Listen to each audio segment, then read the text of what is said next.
প্রকৃত ম্যানগ্রোভ যে গাছগুলি আছে সুন্দরবনে আছে 31টা 84-র মধ্যে, বাকিটা অ্যাসোসিয়েট গাছ। এই 31টা যে ট্রু ম্যানগ্রোভ আছে তার প্রতিটার কিন্তু ইয়ার রুট আছে। আবার কিছু গাছ আছে যাদের স্টিলড রুট থাকে, অর্থাৎ ঠেসমূল থাকে। কাঁকড়া গাছের ঠেসমূল আছে, বাইন গাছের ঠেসমূল আছে, এরকম এরা ঠেসমূলযুক্ত গাছ।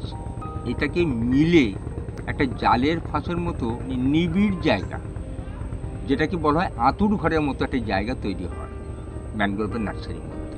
এদের শিকড়টা অনেকটা দূর বিস্তৃত জালের ফাঁসের মধ্যে। এই জায়গাতে এসে চিংড়ি জাতীয় মাছেরা এখানে থেকে তারা ডিম থেকে বাচ্চা ফোটায়।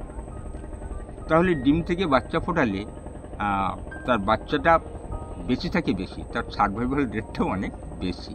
সেই জন্য স্ত্রী বাগদা থেকে শুরু করে তারা এই ডিম বাচ্চা ফোটানোর সময় তারা এই ম্যানগ্রোভের নার্সারির মধ্যে চলে আসে এবং নার্সারির মধ্যে থেকে তারা বাচ্চাটাকে লালন পালন করে। এখানে 120 প্রজাতির মাছ আছে আমাদের সুন্দরবনের নদীতে। যে কোনো মাছের ছোট অবস্থাটাকে পোনা বলা হয়। তো সেই অর্থে এই যে বিভিন্ন মাছের পোনা, তারা কিন্তু তাদের সেফ সাইট হচ্ছে এই ম্যানগ্রোভের শেকড়। শ্রাবণ ভাদ্র মাসে কেওড়া ফল পেকে যায়, তাহলে শ্রাবণ ভাদ্র কেওড়া।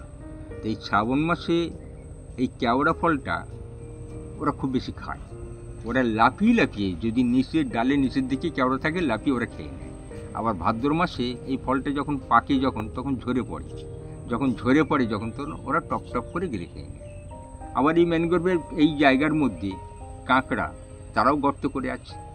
আবার এই গাছের মধ্যে কাঁকড়া, এক ধরনের কাঁকড়া আছে যারা গেঁচো কাঁকড়া বলা হয়, কালো রঙের একটা কাঁকড়া আছে, সেটা গাছে গাছে থাকে। তারা জোয়ারের সময় গাছের যতটা জোয়ারে জল ওঠে তার উপরে কাঁকড়া চলে যায়।